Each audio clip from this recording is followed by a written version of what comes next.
Life and Death, Twilight Reimagined by Stephenie Meyer. I own no rights. Epilogue, an occasion. Are you sure this was a good idea? She asked. I should be here. Tell me if it gets to be too much. I nodded. We were 100 feet up in the branches of a tall hemlock, sitting side by side on a thick bough. I had my arm around her, and she held my other hand in both of hers. I could feel her eyes on my face, worried. The branch swayed under us in the wind. About 2 miles away, a caravan of cars was driving up Calloway Way, with all their headlights on, though it was daytime. We were southeast and upwind, carefully situated so that we wouldn't be close to any people. It was too far for Edith to be able to hear much of what anyone was thinking, but that was okay. I was sure I'd be able to guess most of it. The first car was the hearse. Right behind it was the familiar cruiser. My mom was in the passenger seat and Phil was in the back. I recognized almost everyone in the cars that followed. I couldn't watch the actual funeral. It had been held inside a church building. The graveside service would have to be enough. The hearse was overkill. There hadn't been enough of the body that they'd found inside the burned-out shell of my truck to need a casket. If I had been able to consult with my parents, I would have told them not to waste the money and just get an urn. But I guess if it made them feel better, maybe they wanted a real grave to visit. I had seen where they were putting me, or what they thought was me. The hole was dug yesterday, right beside Grandma and Grandpa Swan. They'd both died when I was little, so I hadn't known them well. I hoped they didn't mind having a stranger next to them. I didn't know the stranger's name. I hadn't wanted to know every detail about how Archie and Eleanor had faked my death. I just knew that someone roughly my size who had been recently interred had taken one last trip. I assumed that all identifiers had been destroyed, teeth, prints, etc. I felt pretty bad for the guy, but I suppose he didn't mind. He hadn't felt anything when the truck veered into a ravine somewhere in Nevada and burst into flames. His family had already mourned. They had a tombstone with his name on it, like my parents had now. Charlie and my mom were both pallbearers. Even from this distance, I could see that Charlie looked 20 years older, and my mom moved like she was sleepwalking. If she hadn't the casket to hold onto, I'm not sure she would have been able to walk in a straight line across the cemetery lawn. I recognized the black dress she was wearing. She'd bought it for a formal party, and then decided it aged her. She ended up going to the party in red. Charlie wore a suit I'd never seen before. I would guess it was old rather than new. It didn't look like it would button, and his tie was a little too wide. Phil helped too, and Alan and his dad, Reverend Weber. Jeremy walked behind Alan. Even Bonnie Black held on to one of the brass handles while Jules pushed her chair. In the crowd, I saw almost every person I knew from school. Most were in black, and lots of them were holding each other and crying. It kind of surprised me. I didn't know many of them very well. I guessed they were just crying because it was sad in general, someone dying when they were only 17. It probably made them think about their own mortality and all of that. One group of people stood out. Corinne, Ernest, Archie, Jessamine, Royal, and Eleanor, all in light gray. They held themselves straighter than anyone else, and even from a distance, their skin was obviously different, at least to a vampire's eyes.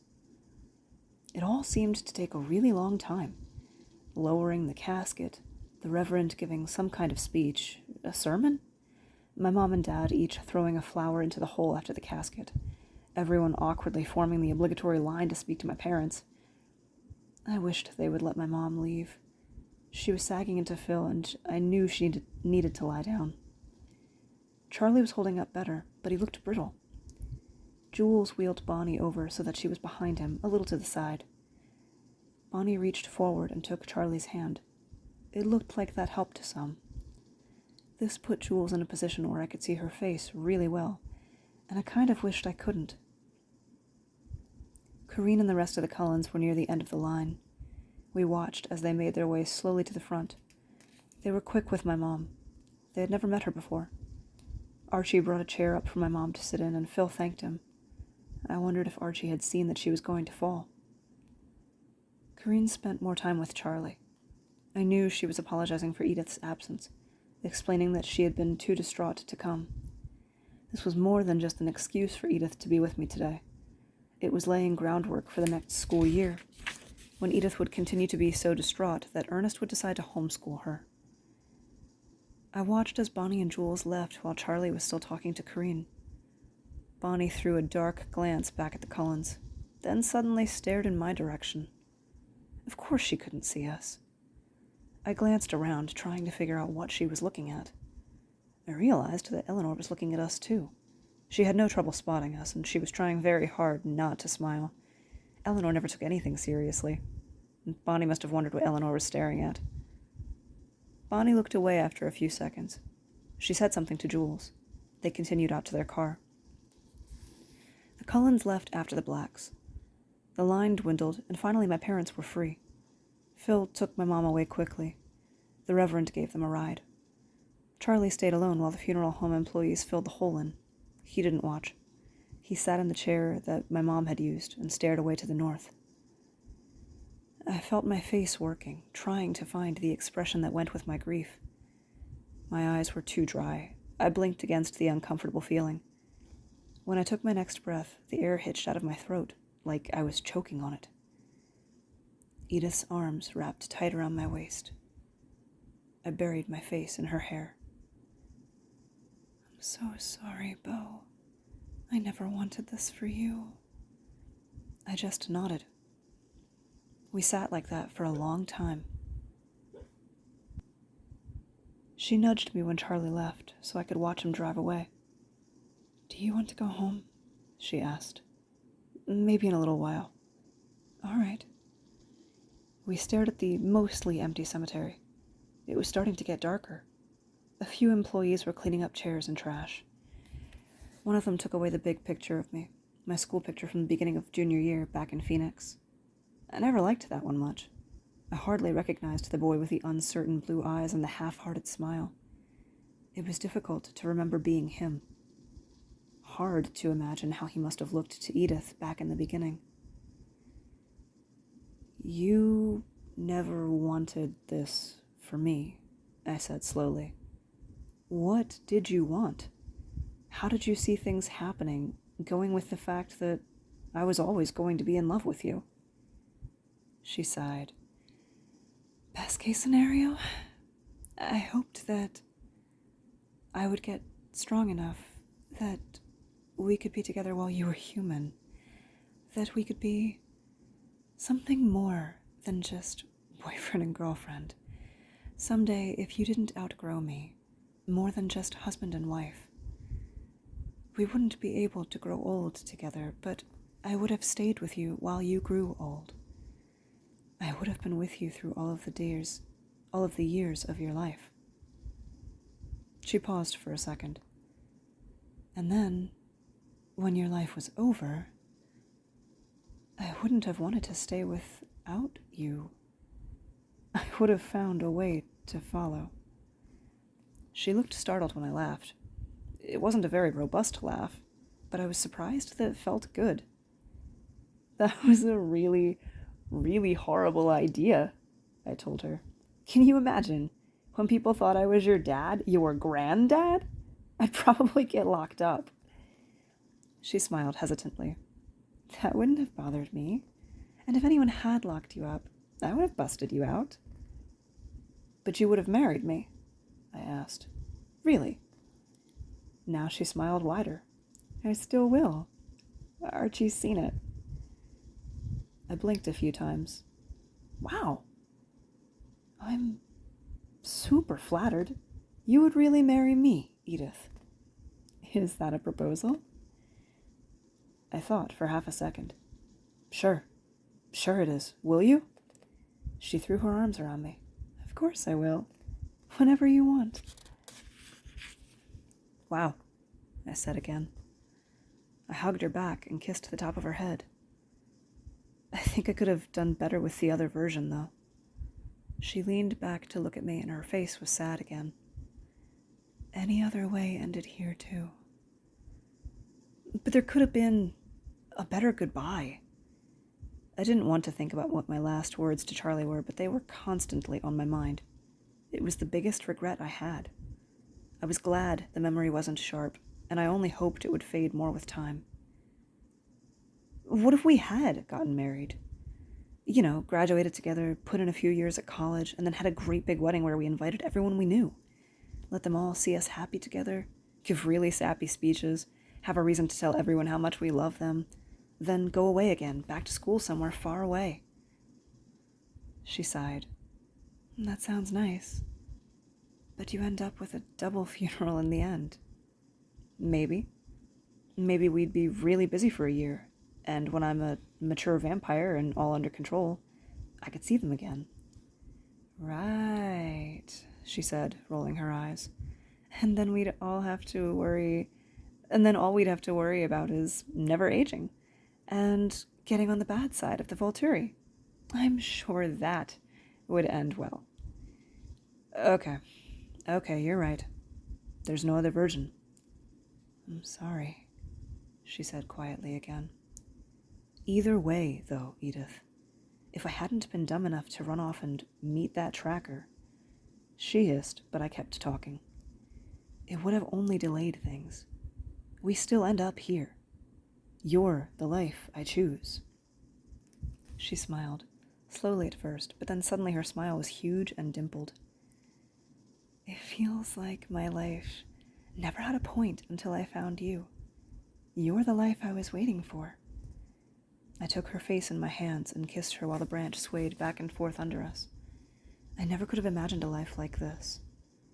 There was a heavy price to pay, but one I would have chosen to pay even if I'd had all the time in the world to consider.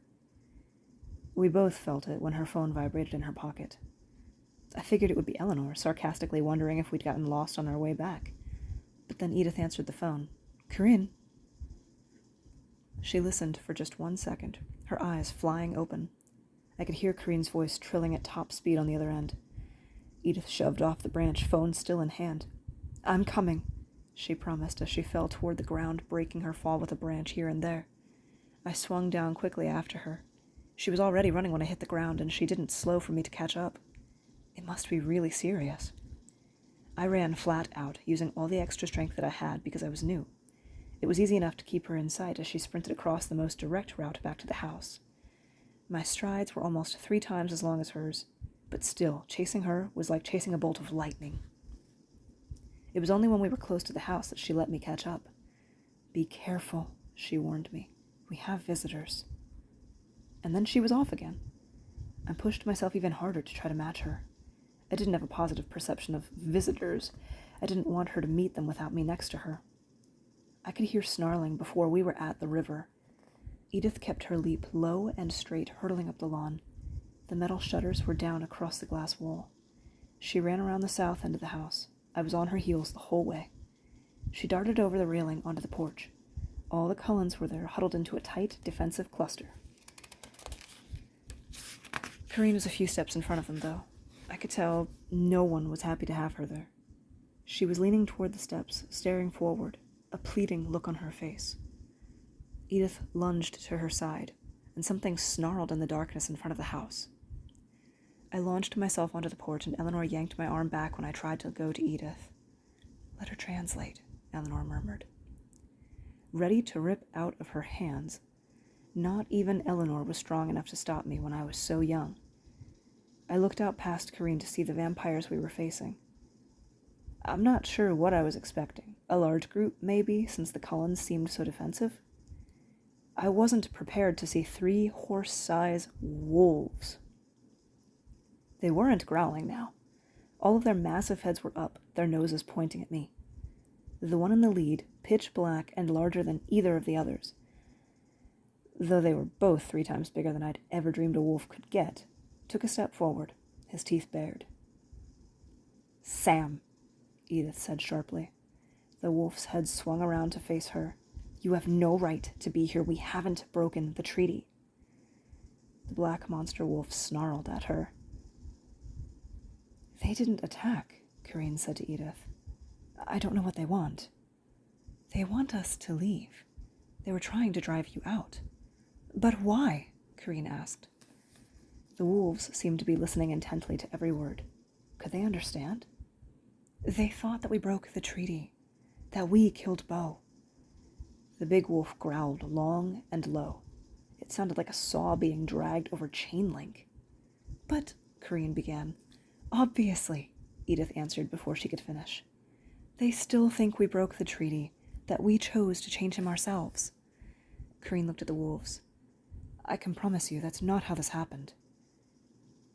The one Edith called Sam kept up the long growl. Flecks of saliva dripped from his exposed fangs. Beau, Edith murmured. Can you tell them? They aren't going to believe us.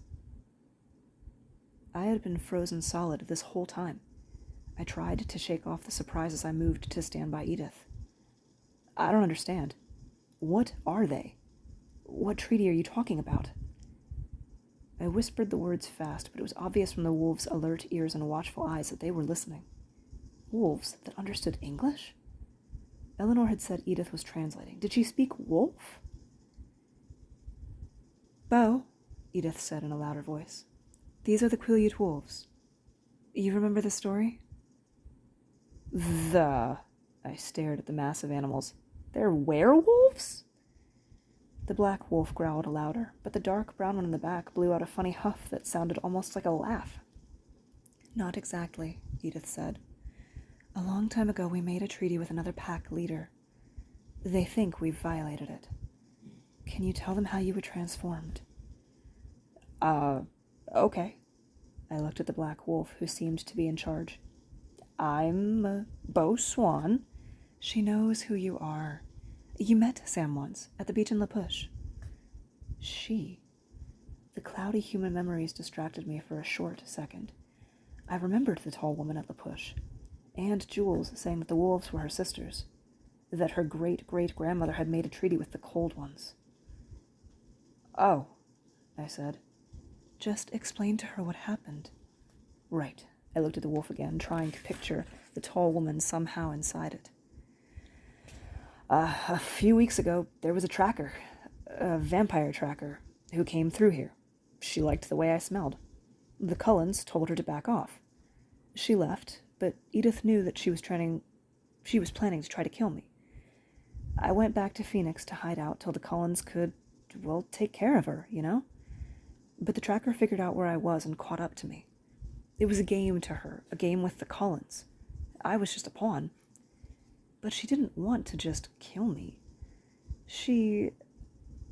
I guess you could say she was playing with her food? The Cullens found me before she could kill me, but she had already bitten me. Hey, do we still have the video? I glanced over at Edith, who was staring at the wolves. She shook her head. I turned back to Sam. That's too bad. The tracker was filming the whole thing. I could have shown you exactly what happened. The wolves looked at each other. Edith's eyes were narrowed as she concentrated on what they were thinking. Suddenly the black wolf was staring at her again. That's acceptable, Edith said. Where? The black wolf huffed, and then all three were backing away from the house. When they got to the edge of the trees, they turned and ran into the forest. The Cullens all converged on Edith. What happened? Corinne asked. They aren't sure what to do, Edith said. They were asked to clear us out. Sam is the actual chief of the tribe, but only in secret. She's not a direct descendant of the chief we made a treaty with. They want us to talk to the acting chief, the true great-granddaughter of the last wolf chief. But wouldn't that be Bonnie? I gasped. Edith looked at me. Yes. They want to meet at a neutral location so that Bonnie can see you and make the call. See me? But I can't get that close. You can do it, Beau, Edith said. You're the most rational newborn I have ever seen. It's true, Corinne agreed. I've never seen someone adapt so easily. If I didn't know better, I'd say you were a decade old. It wasn't that I thought that they were lying, just that maybe they didn't get the magnitude of what they were proposing. But it's Bonnie. She's my dad's best friend. What if I hurt her? We'll be there, Eleanor said. We won't let you do anything stupid. Actually, Edith said. Eleanor looked at her shocked. They asked that we bring no more than their pack. Only 3. I already agreed. Bo has to be one, I have to be one, and the other needs to be Kareen. It was clear Eleanor was hurt. Is that safe? Ernest asked. Edith shrugged. It's not an ambush. Or they hadn't decided to make it one. Not yet, Jessamine said. She was standing protectively by Archie, and there was something wrong with him. He looked a little dazed. Archie? I asked. I'd never seen him look like he was behind things instead of ahead of them. I didn't see them, he whispered. I didn't know they were coming. I can't see now. I can't see this meeting. It's like it doesn't exist. I could see that this was news only to me. The others had heard it before we'd arrived, and Edith had already picked it out of his head. What does that mean? I asked. We don't know, Edith answered sharply, and we don't have time to figure it out now. We want to be there when they arrive. We don't want them to have a chance to change their minds. It will be fine, Kareen said to the others, her eyes on Ernest. The wolves are just trying to protect the people here. They're heroes, not villains. They think we're villains, Royal pointed out. Heroes are not, Kareen. We still have to accept that they are our enemies. It doesn't have to be that way, Kareen whispered. And it doesn't matter either way tonight, Edith said. Tonight, Bo needs to explain to Bonnie so that we don't have to make the choice between leaving Forks and raising suspicions or getting into a fight with 3 barely legal wolves who are just trying to protect their tribe. Archie can't see if you'll be in danger, Jessamine reminded her. We'll be fine. Bonnie won't want to hurt Bo. I'm not sure that's true now. And I know she won't have any problem watching you get hurt. I can hear the wolves just fine. They won't take us by surprise. Tell us where to go, Eleanor said.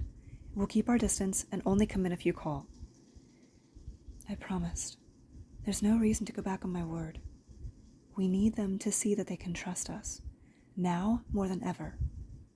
No, Edith said as Jessamine apparently thought of another argument. We don't have time. We'll be back soon. Eleanor grumbled, but Edith ignored her. Bo, Kareen, let's go. I took off after her, and I could hear Kareen do the same. Edith didn't run as fast this time, and we both easily kept up. You seem very confident, Kareen said to Edith. I got a good look at their minds. They don't want this fight either. There are 8 of us. They know they won't win if it comes to actual bloodshed. It can't. I won't hurt them. I'm not in disagreement with that, but it would cause problems if we left now. I know. I listened, but my thoughts were far away, thinking about Bonnie and Charlie, and the fact that I should be nowhere near human beings right now. I had heard plenty from the others about the newborn years, especially Jessamine, and I wasn't ready to try to be the first exception to the rule. Sure, I hadn't had a hard time picking up most things, and everyone was surprised by how calm I was. But this was different. Edith had been very careful to make sure I was never tested when it came to the most important thing, not killing anyone. And if I screwed up tonight, not only would I destroy my father's world, he needed a friend now, like he never had before, but I'd also ignite some kind of war between the Cullens and the giant werewolves. I had never felt clumsy in this new body, but suddenly that same sense of impending doom was really hanging over me. Here was my chance to mess things up in a very spectacular way.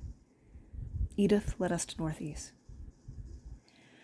We crossed the freeway where it turned east toward Port Angeles and continued due north for a short time, following a smaller road. Edith stopped in a wasteland on the side of the dark road, a large clearing recently made by loggers. Edith, I don't think I can do this. She took my hand. We're upwind. Kareen and I will try to stop you if something happens. Just remember not to fight us. What if I can't control it? What if I hurt you? Don't panic, Bo. I know you can do this. Hold your breath. Run away if it gets bad. But Edith, she put her finger to her lips and stared southward. It wasn't long before a set of headlights turned into view. I was expecting the car to pass. After all, the wolves wouldn't even fit inside the little sedan. But it slowly came to a stop not far from where we waited, and I realized it was Bonnie inside and someone else in the driver's seat. Then 2 of the wolves were there, coming from the forest on the either side of the road. They split to move around the car on either side. It looked protective. The woman in the driver's seat got out and came around to get Bonnie.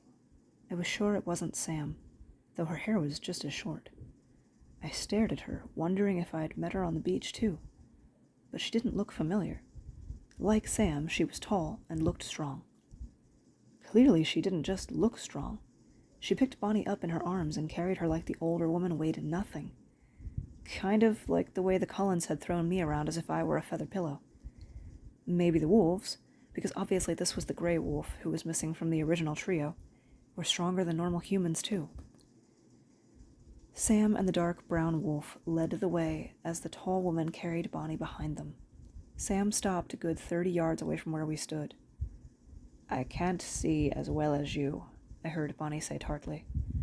Sam prowled another 10 yards forward. "Hello, Bonnie," Corinne said. "I can't see, Paula," Bonnie complained again. Her voice sounded rough and weak to me. I had been listening to no one but vampires for a month. The half-wolf, half-human pack moved slowly forward until they were only 10 yards away. I held my breath, even though the light wind still blew from behind me. "Corinne Cullen," Bonnie said coldly. "I should have put it together sooner. It wasn't till I saw you at the funeral that I realized what had happened." "But you were wrong," Edith said.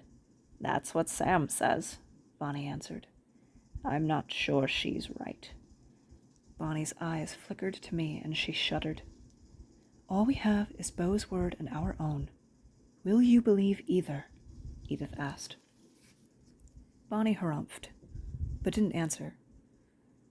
"Please," Corinne said, and her voice was much kinder than either of the others. "We've never hurt anyone here. We won't start now. It would be better for us not to leave immediately. Otherwise we would go without an argument." "You don't want to look guilty," Bonnie agreed sarcastically. "No, we would rather not," Corinne said. "And in truth, we are not in breach." Bonnie looked at me. "Then where is Beau?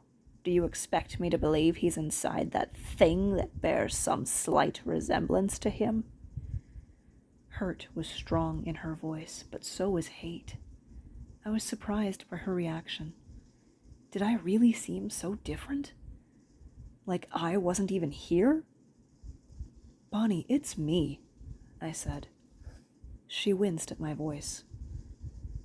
I was out of air. I gripped Edith's hand and took a shallow breath. Still upwind, it was okay. "I know I look and sound a little different, but I'm still me, Bonnie." "So you say." I raised my free hand helplessly. "I don't know how to convince you. What I told Sam was true. Another vampire bit me. She would have killed me too, except that the Cullens got there in time. They didn't do anything wrong. They were always trying to protect me." "If they hadn't gotten involved with you, this never would have happened.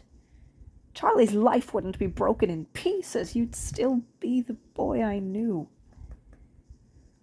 I had had this argument before, and I was prepared. "Bonnie, there's something you didn't know about me. I used to smell really good to vampires." She flinched. "If the Cullens hadn't been here, those other vampires would still have come to Forks. They might have killed more than just me while they were here, but I can promise you, if Charlie had survived, he would be missing me, just the same.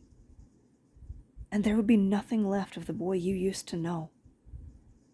You might not be able to see it, but I'm still here, Bonnie." Bonnie shook her head.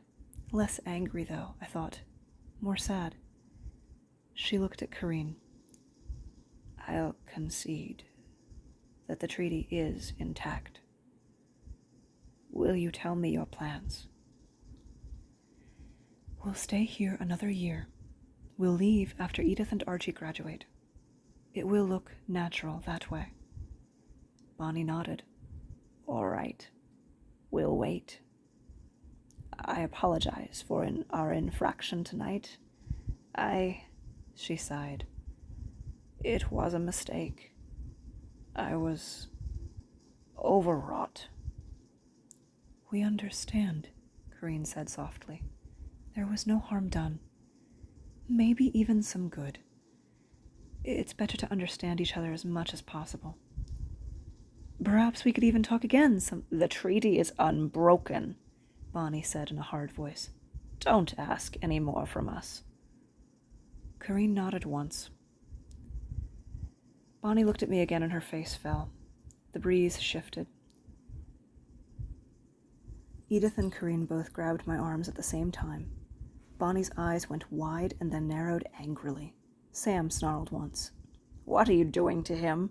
Bonnie demanded. Protecting you, Edith snapped. The dark brown wolf took a half step forward. I took a quick breath, preparing myself to run if it was bad. It was bad. Bonnie's scent was like fire as it rushed down my throat, but it was more than just pain. It was 1,000 times more appealing than any of the animals I'd hunted, not even in the same class. It was like someone waving a perfectly cooked filet mignon in front of me after I'd been living on stale crackers for a year. But more than that, I had never tried drugs, but I thought Edith's heroin comparison might be the closer version. And yet, while I wanted to quench my thirst, badly, I knew instantly that I didn't have to. I wouldn't want to be any closer to her. No, but I was pretty sure I could handle it even then. I'd expected that when the newborn thing reared its ugly head, I wouldn't be able to think or decide, that I wouldn't be a person anymore. I'd be an animal. I was still me, a very thirsty me, but me. It only took half a second for me to figure all this out. No, don't worry, Bonnie, I said quickly. I'm new to this, and they don't want me to lose it, you know? But I'm okay. Edith slowly took her hand off my arm. Corinne looked at me, her face kind of odd. Bonnie's eyes were still narrowed, but I could see she was confused too. She hadn't expected me to act so much like myself, maybe. I decided to take advantage of the unexpected opportunity. I took another breath, and though it hurt just as badly, I knew I was fine. So it sounds like I won't have a chance to talk to you again, I said. And I'm sorry it's that way. I guess I don't understand all the rules yet. But since you're here, if I could just ask one favor. Her face got hard again. What? My dad. My breath did that weird hitching thing again, and I had to take a second before I could go on. Edith put her hand on my back, but it was for comfort this time. Please, just take care of him. Don't let him be alone too much. I never wanted to do this to him or my mom. That's the hardest part of all this. For me, it's fine. I'm good. If only there was anything I could do to make it better for them, I would. But I can't. Could you please watch out for him? Bonnie's face went blank for a minute. I couldn't read it. I wished I could hear like Edith did. I would have done that regardless, Bonnie finally said. I know. I couldn't help asking, though. Do you think you could let me know if there is ever something I can do? You know, from behind the scenes? She nodded slowly. I suppose there may be some of Bo left after all. I sighed. She was not going to believe it if I told her that all of me was left, that there was just more added on top. Is there anything else I can do for you? I froze for 1/10 of a second, surprised by the offer. I could tell Edith and Corinne were surprised too. But there was something more I wanted. If I began, will you ever tell Jules about any of this? I looked at the enormous wolves flanking Bonnie. Or will it always be a secret? I didn't understand the look that crossed her face now. Jules will know soon enough. Oh, okay. Well, if she can know about me, can you tell her that I'm happy? It's not so bad, this whole vampire thing. Bonnie shuddered. I'll tell her what you said. Thanks, Bonnie. She nodded. Then she looked at the tall girl carrying her and jerked her chin back the way that it'd come. As they turned, I saw a tear escape the corner of her eye. The wolves backed away from us, too. I hoped it wasn't the last time I would see Bonnie. I hoped that when Jules was in on the secret, I would be allowed to see her, too. Or at least talk to her again. I hoped that maybe someday the wolves would see that the Cullens were heroes, too. Bonnie's car drove away. The wolves melted into the trees. I waited until Edith was done listening to their departure. Tell me everything, I said. She smiled. I will when we get home, so I don't have to repeat all of it. There was a lot. She shook her head like she was amazed. We started running. Not so fast as before. Huh. Actual werewolves. This world is even weirder than I thought, I said. Agreed, Edith said. That's right. You thought there weren't werewolves here anymore. That must have been kind of a shock. They weren't the most shocking thing I saw tonight. I looked at her, then at Corinne. Corinne smiled like she was in on some joke. I mean, I knew you were special, Beau. But that was something else back there. Jessamine's not going to believe it. Oh. But I stared at her. You said you knew I could do this. She dimpled. Well, I was pretty sure the wind would hold steady. Corinne laughed. Then she exchanged a glance with Edith. She sped up as Edith slowed. In a second, we were alone. I kept pace with Edith and stopped when she stopped. She put her hands on either side of my face. It's been a long day. A hard one. But I want you to know that you're extraordinary. And I love you. I pulled her tight against me. I can handle anything as long as you're with me. She wrapped her arms around my neck. Then here I will stay. Forever, I said. Forever, she agreed. I leaned down until my lips found hers. Forever was going to be amazing.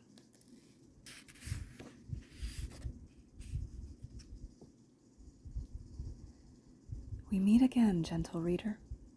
I know it's a lot to expect you to read both a foreword and an afterword, but there are a few things I wanted to say that I couldn't include in the beginning without spoiling the fun of your read. So, obviously, I have cheated.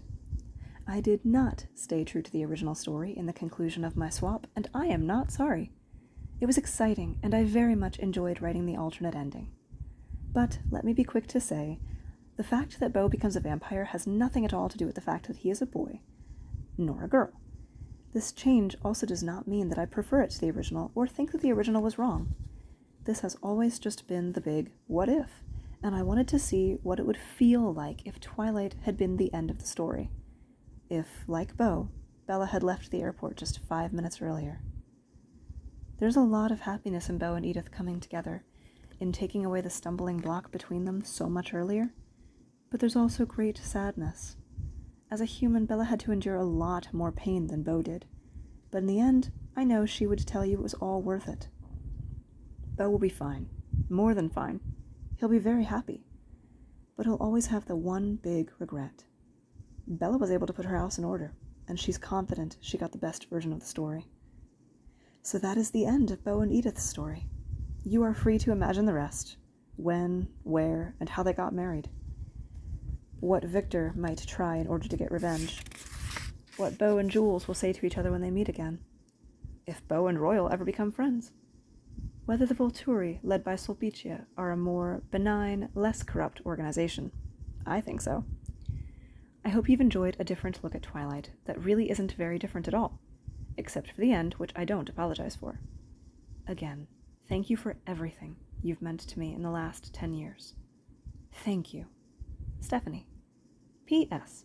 I didn't make a play one for this one as I usually do, because the music I'm listening to now didn't exist in 2005, when the story begins, and that felt off. But if you are interested, the soundtrack inside my head for this one is basically 3 albums. Royal Blood by Royal Blood, Seeds by TV on the Radio, and 2.0 by Big Data. So that is it, my friends. That is the end of Life and Death. I'm not sure which book I'm going to read next. Not sure at all, but it will be more than just Twilight books, for sure.